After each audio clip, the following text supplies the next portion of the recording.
you're not having it out here. It needs to stay close.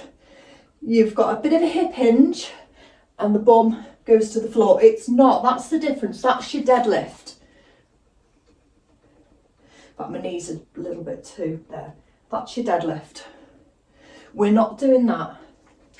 We're working on the squat.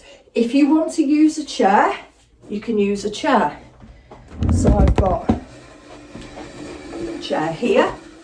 So what I could do, just to make sure I am squatting properly, is just make sure I can feel the chair, back of the thighs, take a seat, squeeze the buttocks. So as you come up, make sure you can feel, you know, the crease of the buttocks. And if you sit down, that's your sit bones. As you sit up, stand up, you squeeze. It also stops you. I'll show you from the side. It stops you, and don't forget the weight is optional. You can usually afford to have slightly heavier weights for these, but look, it stops you doing this. It also stops you doing that, because that just doesn't feel right.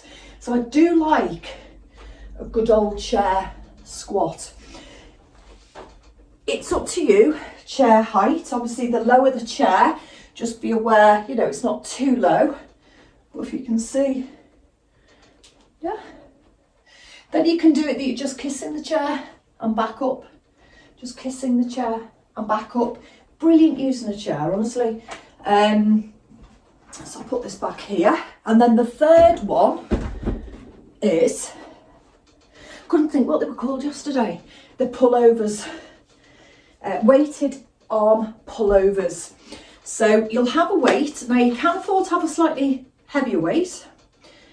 If you don't go too heavy and don't overstretch.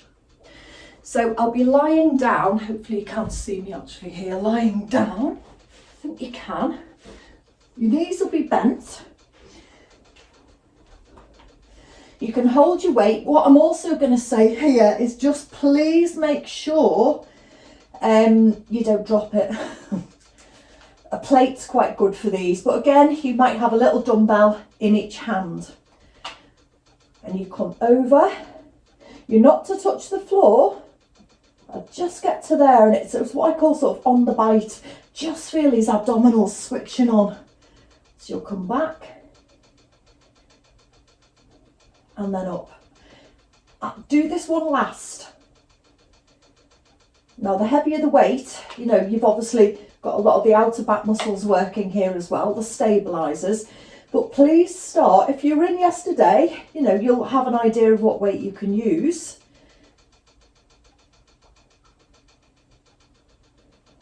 Nice in breath. And then an out breath. So you'll have a